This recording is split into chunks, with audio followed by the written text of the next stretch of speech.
Hello and welcome to the European Resilience Initiative Center video podcast. Today from Berlin, our guest is Jessica Berlin. She's an independent security and foreign policy expert. Thank you for having found your time for this talk. Thanks for having me. Jessica, tell me, we have Vilnius NATO summit soon.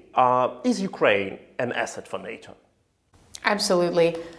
We've seen throughout this conflict that Ukraine is the best fighting force in Europe right now. They turned the second best military in the world into the second best military in Ukraine, as the joke goes now. And we not only need to make a clear path for Ukraine's entry into NATO in the future, we also need to bring security guarantees onto the table to make sure that there is a path for Ukraine's safety to be first and foremost, because without Ukrainian security, there is no European security. That's completely clear. And any European or other NATO government who hasn't seen that yet, I think by the time Vilnius rolls around, they will have heard the message from across the alliance. There is a growing consensus within the alliance that this is not really up for negotiation. It's a question of when and not if. But let me now play the bad guy and repeat all the arguments which we used to listen to for years. Like, we may not provoke Russia, Ukraine in NATO will increase the chances of having a conflict between NATO and Russia. It's nuclear Armageddon will come the next day or next hour when we will have Ukraine on board. Why are all these talks so popular? Well, they misunderstand the function of NATO, and they misunderstand also the threat coming from Russia. Russia invaded Ukraine because Ukraine is not in NATO. Russia is afraid of NATO. The only reason that they went ahead with this was because they bet that we would not get involved. And we wouldn't rise to Ukraine's defense. They saw the, am I allowed to say clusterfuck on this show? They saw the disaster that was the Afghan withdrawal, 20 years of NATO investment of lives, money, equipment, everything, just fall apart within weeks, days even, and they bet wrong. So if we are operating from a place of thinking Russia will attack NATO if Ukraine is in NATO, it's just a backwards logic. No, Russia will back off the moment Ukraine has Article 5 protection. But in this case, we need to accept it for us and for those who were against that NATO policy should also accept it, that the NATO's function is to deter Russia. Well, not only Russia, but let's stick to Russia perhaps for now. I mean, NATO is, when you look across the world, NATO is the single effective defensive alliance that exists. Nobody attacks, no sovereign nation will attack a NATO country because they know this would mean war with all of NATO. It's all for one and one for all. And this is precisely why Finland, for example, and Sweden have now joined the alliance or in the process of joining the alliance. Of course, Sweden is still on the way, but this is precisely the function. So the logic or the argument that if Ukraine joins NATO, then NATO is somehow at a heightened risk from attack from Russia, then they are misunderstanding what Russia actually fears and thinks they have to gain in this war. Before we come closer to all these details, what does it mean to create secure and safe space in Europe, and not only with the help of NATO? Don't forget to like, to subscribe, to comment, or to share this video. Jessica, if we remember, 24th of February last year, 2022, when the Russians started to bombard the whole territory of Ukraine with their missiles and their tank columns entered the Ukrainian territory in Chernihiv region and Kyiv region, could NATO intervention prevent this or stop this or reverse it? NATO could have enforced a no-fly zone over Ukrainian territory at the beginning of the invasion. They could have done that, and many, many lives, both Ukrainian and, let it be said, Russian lives, could have been saved by such an intervention. But we failed to have the foresight, the courage and initiative to do so. There was, in many Western capitals, a sense of overwhelming Russian power and relative Ukrainian weakness that was completely wrong. And so the good news is all of these misperceptions have been duly corrected. But at the time, unfortunately, there was no political will to defend Ukraine in this way. But why did we believe that Russian army is so strong? Like, there was no logic explanation for that. We know that there is no single technology which Russia produces in civil sector. Like, we don't use Russian iPhones, we don't fly Russian planes, we don't drive Russian cars. Why should, Russian army be so strong? Well, let's not underestimate or downplay Russian military power either. Russia is a huge nation with a huge military machine. And as we've seen, you don't need to have the highest tech to inflict extremely high damages. So Russia's destructive power was and remains extremely potent. But as we've seen, poor strategic planning, poor discipline, bad logistics, and years of corruption, of course, undermining their ground offensives. And this has been useful, of course, and advantageous for the Ukrainians, as one soldier put it in the early months of the war. It's lucky for us they're so stupid.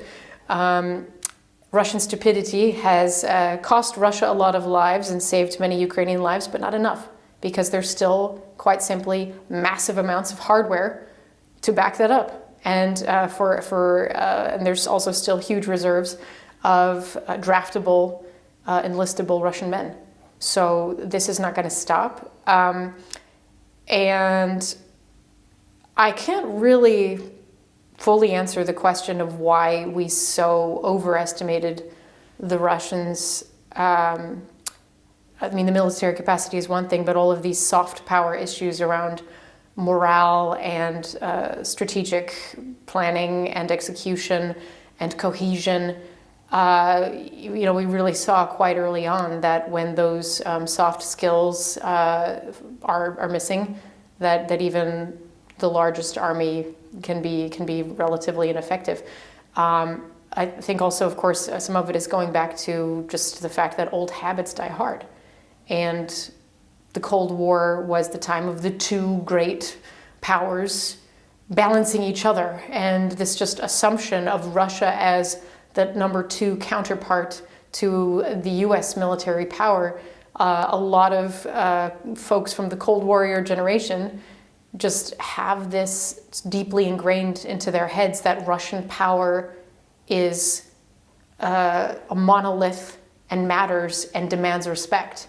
And I think for people of our generation who were, kids when the Cold War ended, we see things differently. We were not raised with this assumption of Russian power.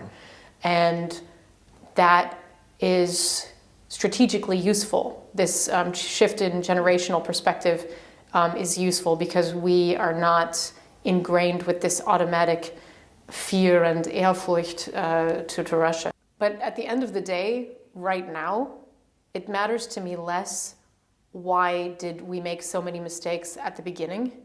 What matters now is that we recognize that we were wrong, and now we correct. Did this Zeitenwende, this epochal change, which Chancellor Scholz announced weeks after the Russian full-scale invasion, did it really happen? Well, yes and no. The Zeitenwende speech and the commitments and the changes in German security policy that have come since have indeed been historic, and for the German usual pace of change also been quite fast. However, that being said, Germany usually changes at quite a snail's pace, and the changes have not been fast enough for the need of the moment. So there is truth when people say in defense of the German government, oh, look at everything they've done and how much they've changed and shifted gears since the invasion, cut them some slack. My answer to that is yes, but it's not fast enough, and this is a crisis. This is the greatest crisis in European history since World War II. And telling me, oh, look, we did a bit is not enough. We need to do enough, and we need to do it quickly enough. So the kinds of 180-degree reversals of the government saying, no, we can't possibly send offensive weapons, no, we can't possibly send air defense systems, no, we can't possibly send MBTs. All of those no impossibles turned into yeses later. So but it took months. Exactly. So it's good that they reversed those bad decisions, but it is not good that it took months to do so. And when we talk about months in this war, we are talking about lives. Every day is paid for in Ukrainian lives. But when we look at the situation in Ukraine and the level of support by the West, like by the EU, by concrete countries, by NATO, we didn't have until now the joint NATO approach. Do we have it? Like, do we have a vision? How can we collectively support Ukraine? Not on the level of like some decisions, like Estonia sends some weapons, Poland sends some weapons, Germany sends some weapons. Do we have some collective, solid approach to this war? Well, of course, we have the Ramstein format, where the heads of not only NATO partner countries, but the broader alliance of democracies who have been supporting Ukrainian defense are meeting on a monthly basis and updating their military commitments, I should say military equipment commitments, also military financing, also comparing notes on production capacities and projections. This is happening, so there is a great deal of coordination. What I don't see and what we need to see is a united voice on what Ukrainian victory needs to look like and what kind of a time frame. That doesn't need to be stated publicly, but we need to have a shared vision of Ukrainian victory, and we need to then set targets for ourselves to make it happen. And that has not happened because there is not unity and agreement across the alliance about how much Ukraine should be allowed to win, whatever that means. Why is that happens? There are a lot of folks on the western side of the alliance who are afraid of what a potential collapse of the Putin regime could look like. They're more afraid of the potential for chaos in a Russian power vacuum than they are afraid of what a prolonged war and a Russian quasi-victory could look like. But isn't it some sort of bad rehearsal of 1990 situation when US President Bush visited Ukraine and said, please don't get separated from Moscow because Gorbachev is a good guy, you will live together, we'll be happy forever. Is it not the same? Like, they were afraid of the chaos on the territory of the former Soviet Union, but effectively the only chaotic power which emerged from the collapse is Russia. Yeah, that's a funny point. Well, maybe Turkmenistan could also count as a chaotic player, but at least they're not spreading so much chaos outside than inside. That's a good point. I would say, though, it's a very different situation. The Russian Federation is not the Soviet Union, and Putin sure as hell isn't Gorbachev. So all bets are off. Also, there is a real fear of what will happen. People are afraid about a number of things that maybe they shouldn't be, but one where I do understand how a lot of countries, and even beyond NATO, of course, thinking about China and India, they are not keen to see the Russian energy market completely disrupted. And also, of course, the question of what happens with Russia's nuclear arsenal in the case of both political chaos, infighting, vacuum, And also, if you had any of the republics breaking or trying to break off from the Russian Federation. All of these factors mean that there are a lot of neighbors of Russia who would prefer a vaguely predictable status quo environment where they know who they're dealing with on what topic, and they don't really care what happens to Ukraine. They care more about their own economic and security interests. And then on the NATO side, we are trying to balance our very clear interest in Ukrainian security, sovereignty, and independence against the concerns of partners, rivals like China, who also do have a say in the matter.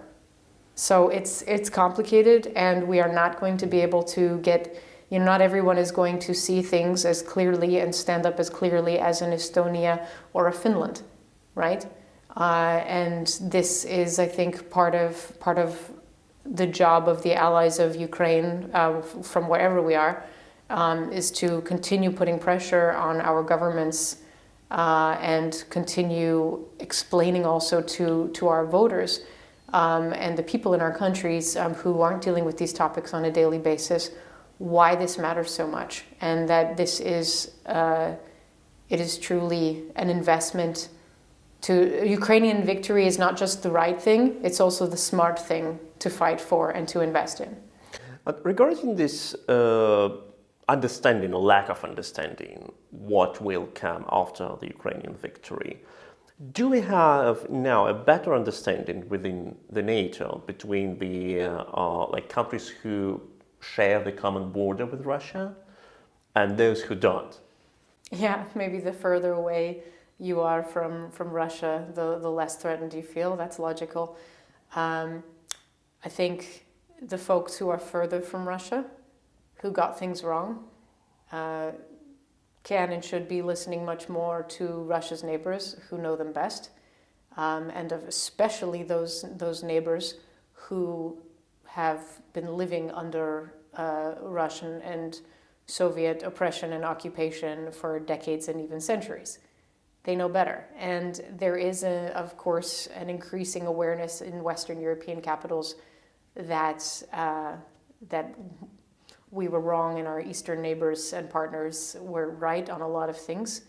But that acknowledgement has come slowly and not always publicly, or maybe piece by piece publicly, and is not always translating into change of action. Because at the end of the day, the Eastern partners are generally smaller and having less resources, less scale to support Ukraine's defense. I mean, we see always in these updated tables of who's sending how much aid as a percentage of GDP, and the Baltic states, they are giving well above and beyond relative to GDP what larger Western European economies or North American economies are giving, but in sheer net terms, of course, it's much smaller. So there is a disconnect there, but it is encouraging to see Baltic and other Eastern European voices being heard more loudly.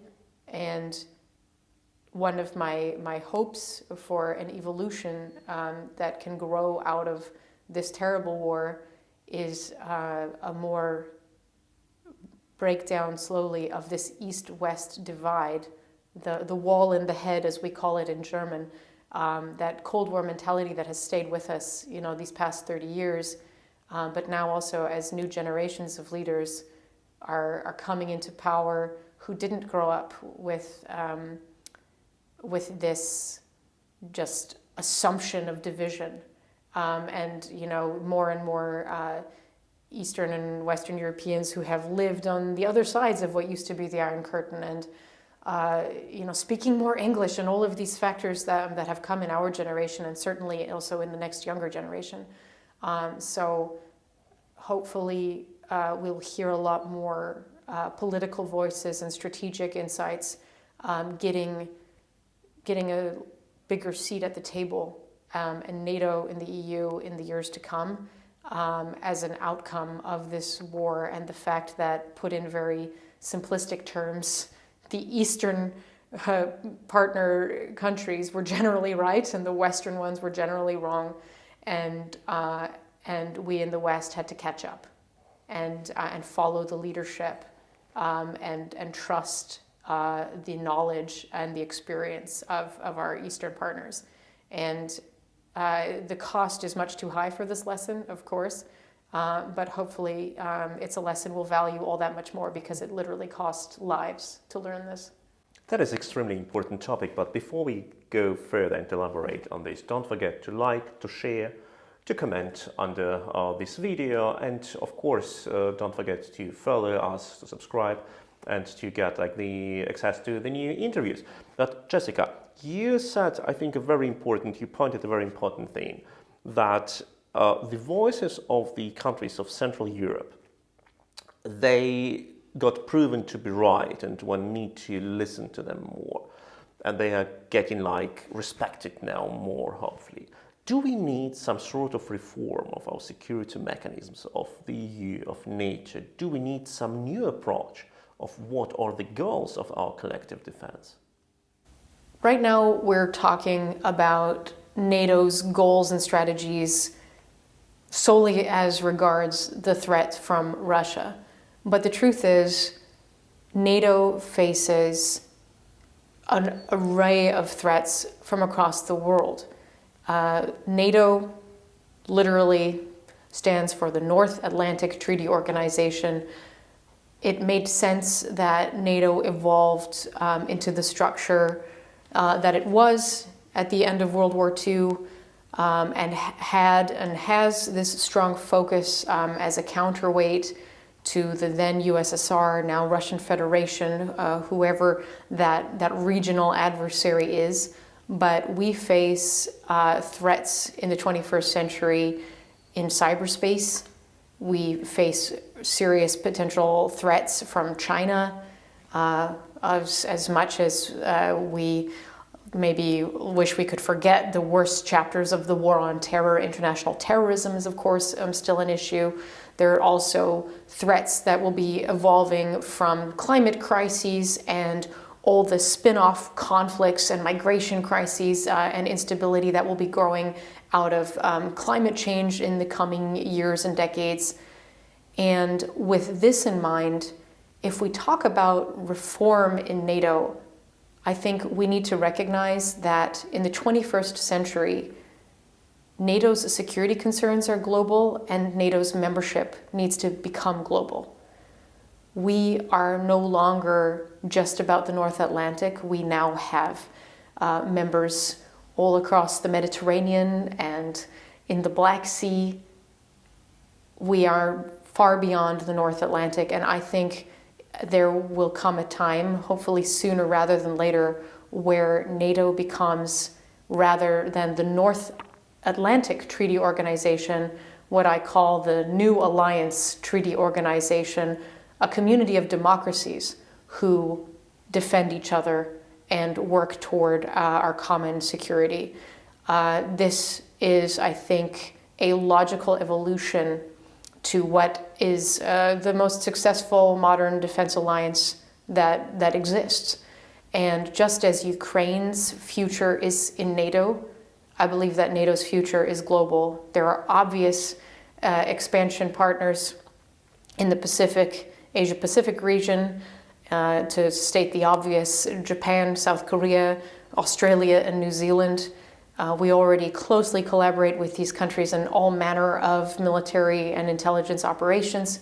And I think that as the 21st century progresses, it will make sense to expand the NATO family to include democracies such as these and more.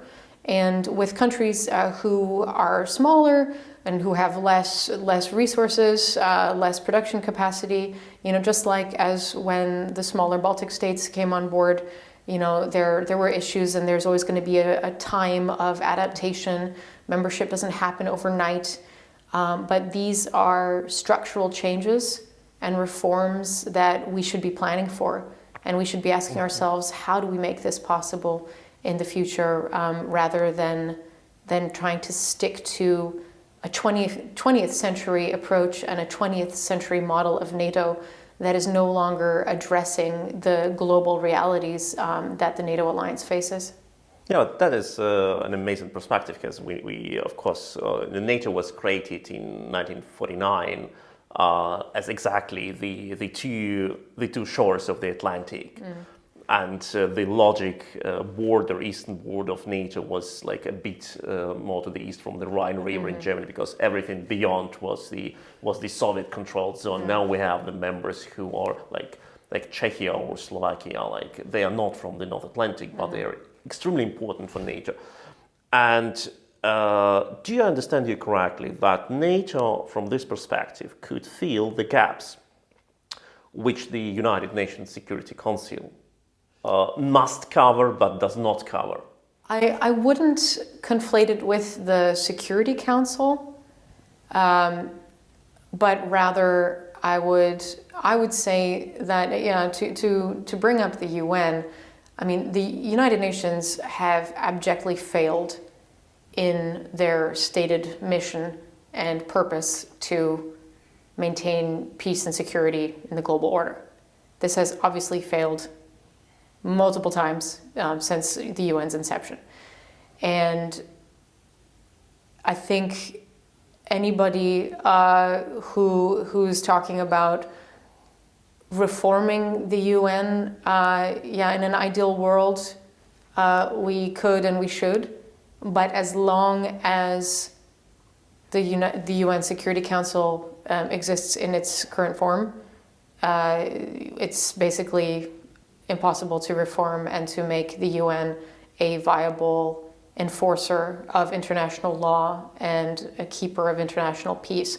And this is where, as you perhaps already know, some of the logic and the thinking around this global NATO expansion is coming for me. I've previously lived and worked in Rwanda and Afghanistan, in Myanmar, 3 countries who have been failed on multiple levels over the past decades by the international community in general and the UN in particular. And also I'm German, and so this point of how do we prevent genocides from happening again? How do we protect civilians in war? How do we prevent war at a legal and institutional level, at a strategic geopolitical level? These are complex problems and questions that at the end of the day require institutions that have enforcement capability. And NATO could never and would never be a world police. The UN blue helmets or whatever, which have also failed to prevent wars or keep the peace where they're deployed. But at least it is a function. It is a power that the UN has, but it's highly ineffective. And what could a global NATO do?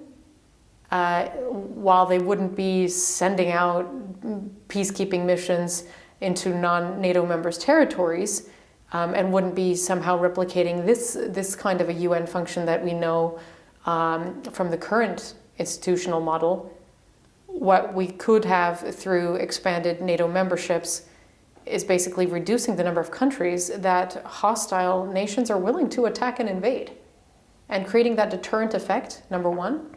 And secondly, creating also an expanded mutual defense where it becomes attractive to join the community of democracies, because to do so is also opening a path into the premier defense alliance in the world.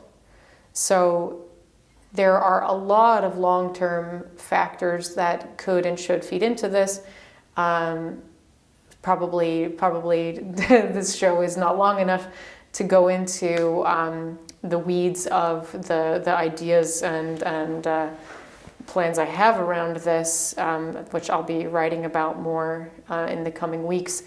But I think there's a real opportunity for NATO to maybe start paving the way for a new 21st century global security architecture for democracies in a time in history when democracies are in decline and under threat, and authoritarians are increasing their reach. And if we want to slow and ultimately reverse that trend, we need to be proactive. And we can't just passively sit by and watch as authoritarians increase their wealth and power and use the existing institutional frameworks and financial system that we have to enrich themselves, to entrench their power and to expand their reach, and even to invade neighboring countries. And instead to basically fight back and say, no, democracy and human rights matter. No country is perfect. We all make mistakes, and there are human rights abuses and problems in every country on this planet, no matter how democratic or undemocratic they are. But the community of democracies is committed to improving the condition of the people who live there, to maintaining the peace, to keeping international law, and making a better world. And it's that aspiration, it matters. And we need to reclaim that. I think the last decades of peace and prosperity and this sort of post-Cold War bubble that a lot of folks from the West have settled into, we've forgotten what it cost to give us the peace and prosperity that we've enjoyed these past decades, and that we need to fight for it. Yeah, but this is an amazing perspective, like of NATO getting like new tasks, which are now global or can be global if NATO accepts these challenges. And this is exactly about like how Vladimir Putin turned into a NATO salesman of the year, as the Ukrainians joked. But coming back to Ukraine, what are the next steps the West needs to do in this direction, except of the exception of Ukraine into NATO, to stop the war in Ukraine, to help Ukrainians to win, and to prevent Russia from killing more Ukrainians, and maybe even like letting the Zaporizhzhia nuclear power plant to be blown up? Yeah. Well, first and most obvious things first, we need to increase our weapon support to Ukraine. They should not have to beg for more air defense systems and for jets and for more tanks and for more armored vehicles and.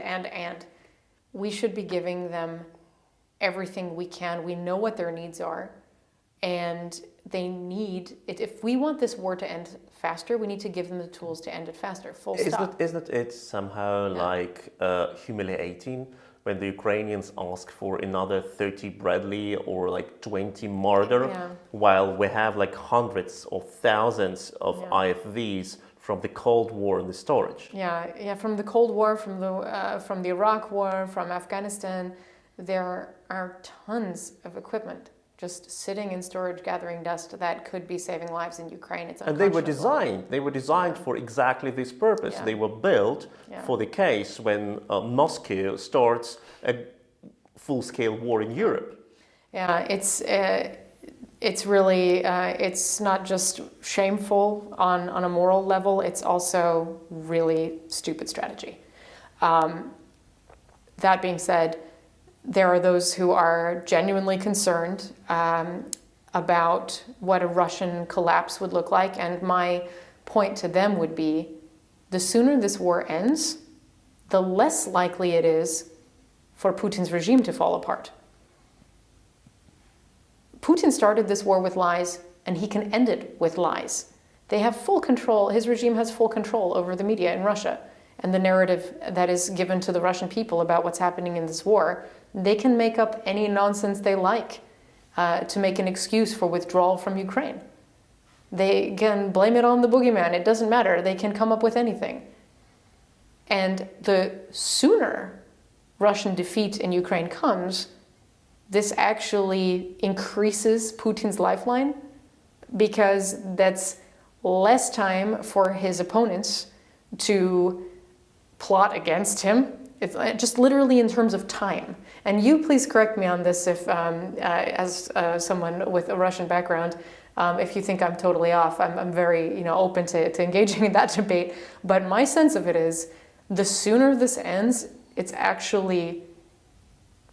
actually still standing on firmer ground than imagine a year from now, with much more Russian losses, and his adversaries and potential adversaries able to consolidate more power and plot against him and his allies.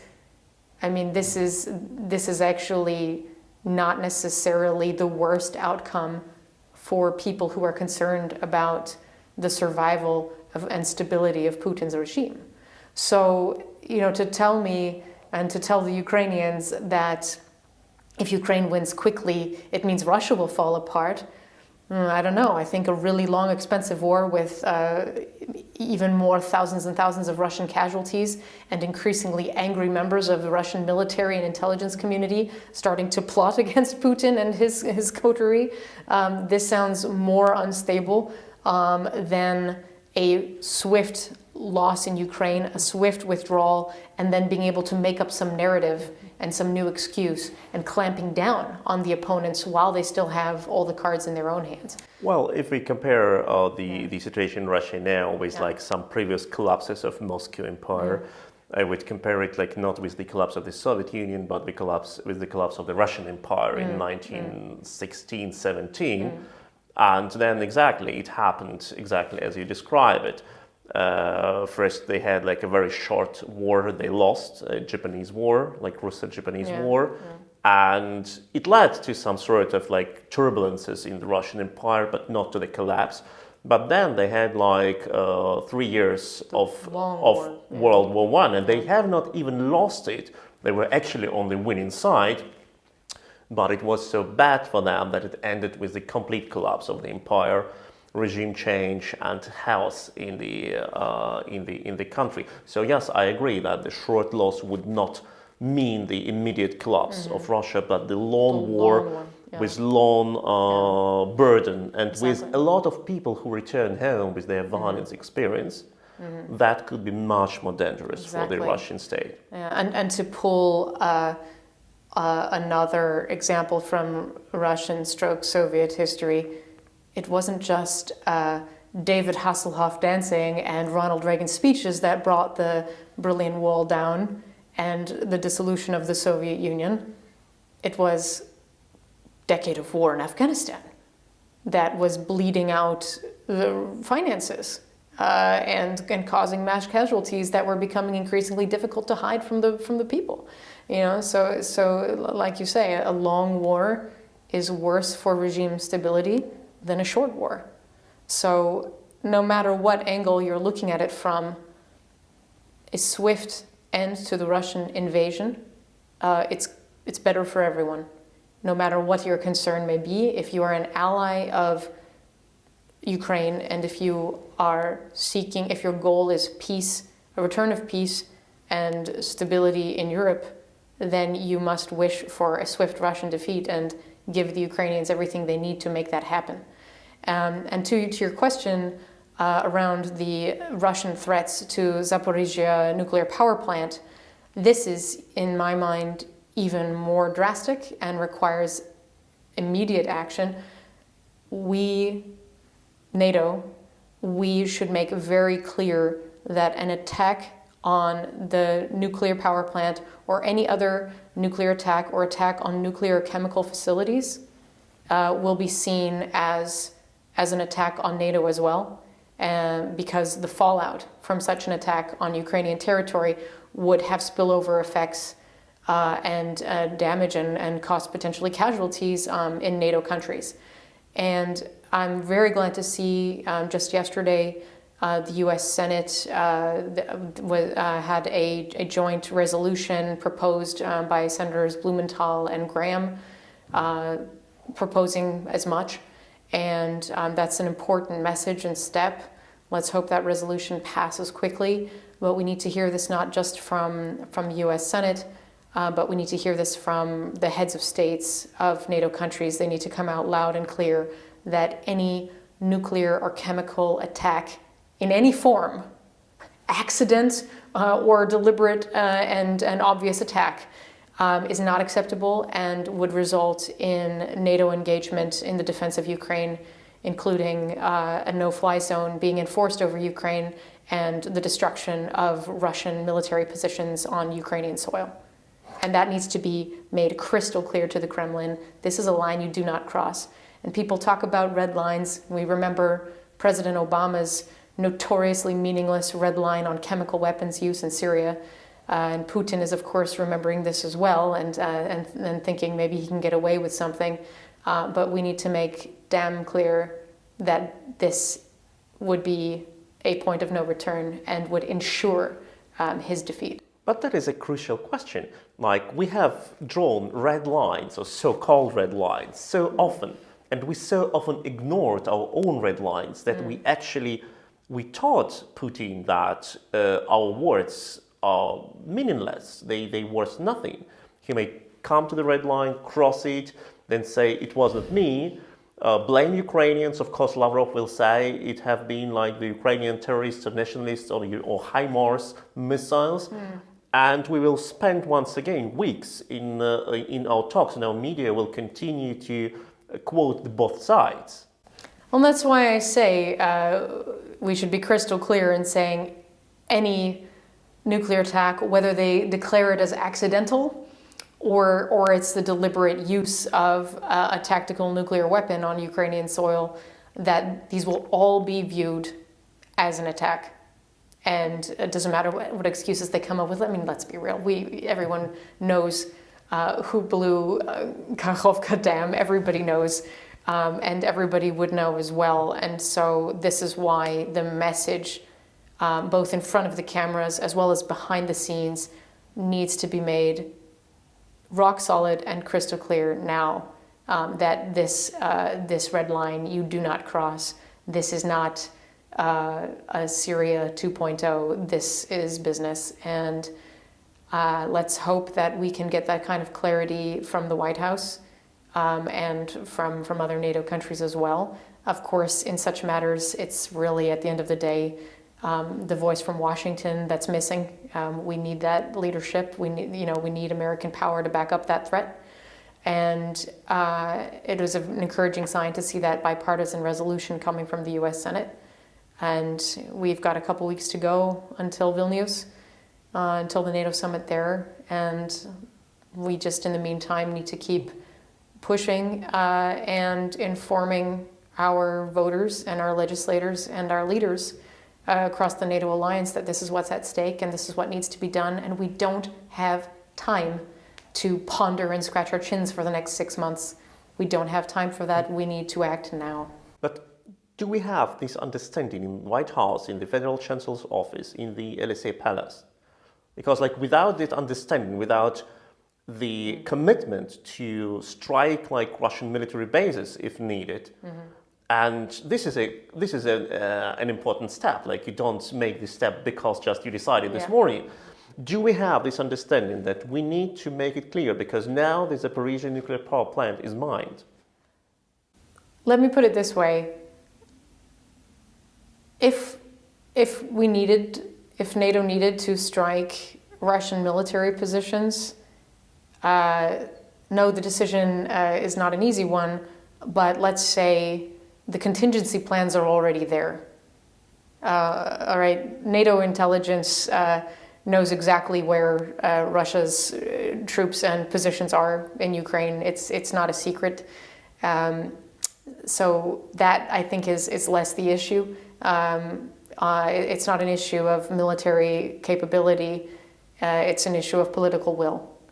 And to make that threat count, the Kremlin needs to know that the political will is backing it up, and it's not just hot air for the cameras. Now, to your question around Paris, Berlin, and Washington, well, as we know, France has openly come around and stated that they support Ukrainian membership in NATO. So that's a fantastic bit of news. Berlin and Washington have still been holding out.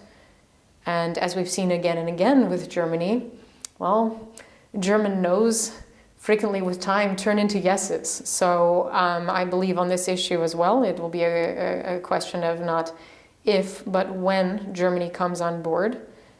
And in Washington, if Europe is united in calling for Ukrainian membership in NATO, the United States alone will not stand in the way. So we need to work both sides of the Atlantic and get all hands on deck and build this consensus and this common understanding that Ukraine in NATO makes NATO safer and stronger. While this was a very clear statement, we need political will and we need united West and united NATO to end this war, to provide Ukraine with all support it needs, and to make our world a more safe place. Thank you for watching video podcast of the European Resilience Initiative Center. Don't forget to like, to share, to subscribe, and wait for our next stunning interviews.